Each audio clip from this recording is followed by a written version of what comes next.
Hey friend, welcome to Ask Dr. Betters. I'm Danielle and I'm here with my granddad, Dr. Chuck F. Betters. Granddad, the question we have for you today is, should I take a break from attending church while grieving? Well, first of all, I think it's important for us to note everybody grieves differently. But you need to raise the question, am I helping myself or hurting myself in my grief, in that pain, by breaking fellowship with the saints that God has placed in my path to encourage me, to exhort me, to hold my arms up? I don't think it's ever right for someone to leave the church over the fact that it's painful to be there.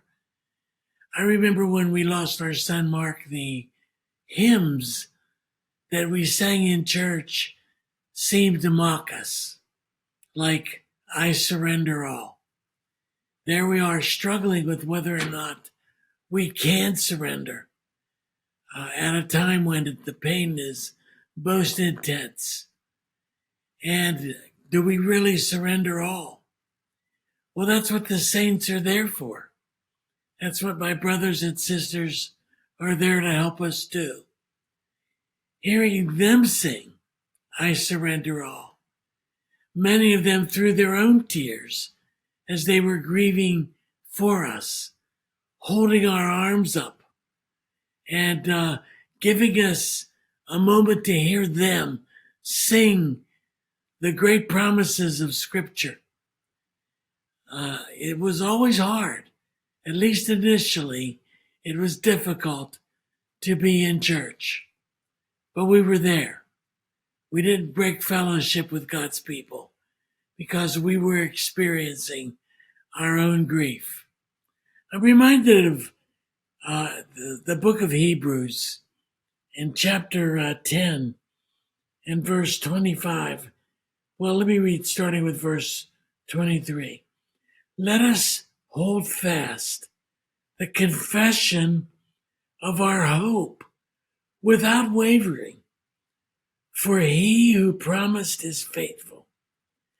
And let us consider how to stir up one another to love and good works, not neglecting to meet together, as is the habit of some, but encouraging one another, and all the more as you see the day drawing near.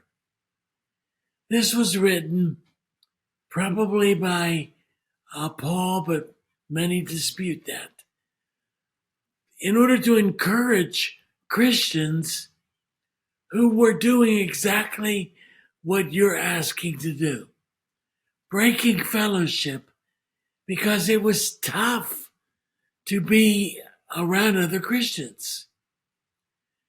Well, consider this. For those who were reading the book of Hebrews, initially, they weren't just grieving. They were scared. They were afraid. Because to meet with other Christians could end their lives.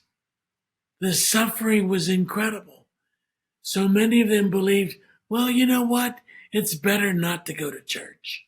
It's better not to be with people who are going to bring me into a dangerous place where it was illegal to assemble as a Christian with other Christians. Imagine today in countries, third world countries, or some of the strictest Muslim countries, where going to church could mean your life. Well, that's called suffering. That's real, true pain. And when we think about our own temporary grief in a free country, in a country where we are free to worship as we please, at least for now, why would we want to break fellowship with God's people?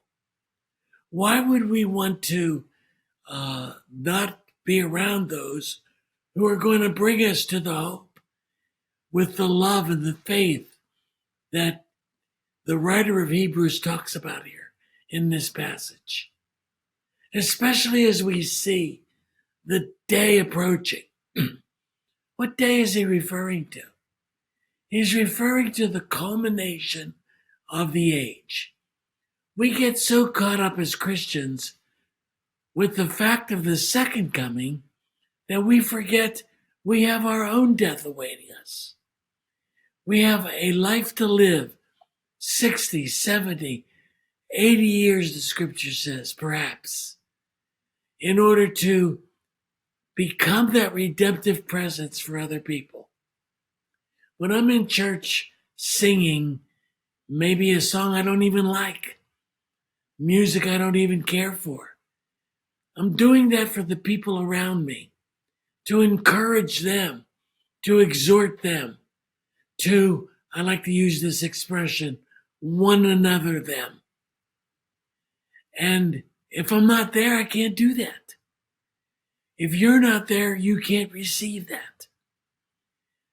I think it might be okay for a week or two for you to take a deep breath and process what you've gone through in losing a loved one.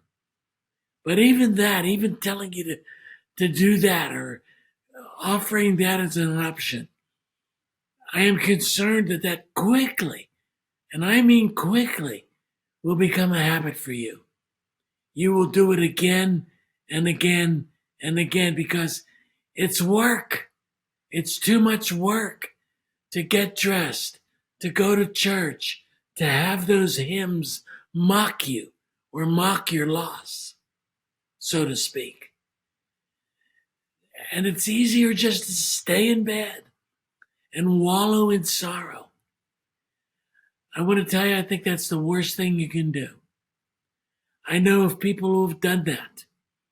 They've walked away from the church because they have so many memories there, memories with their loved one. We've had memories. They're tough memories. Watching someone else play the drums that our son initially played in church. Not seeing him sit with his mom. Those are painful memories to bear. But over the course of a long time, over the course of your own bereavement and grief, it will get better and better and better. And those days that maybe bring back bad memories will also bring back good memories. So to answer your question, I use Hebrews 10:25. Do not neglect to meet together, as the habit of some is, but encouraging one another, and all the more as you see the day drawing near. Not just the second coming, but your own death, the end of your own sorrow and grief. And he calls it a habit. And just as quickly as we form a habit of going to church, we could form a habit of not going to church. That's a dangerous precipice to be on. And I would encourage you not to do it. Be around other believers. They're there to hold up your arms when your arms grow weak. They're there to grieve with you and for you, to shed tears on your behalf, to believe when you don't believe, and you lean into your own pain by allowing them to lean into yours as well. I want you to visit us at markinc.org for all the many free resources that we have. I'd like you to be part of our team. I hope this helps.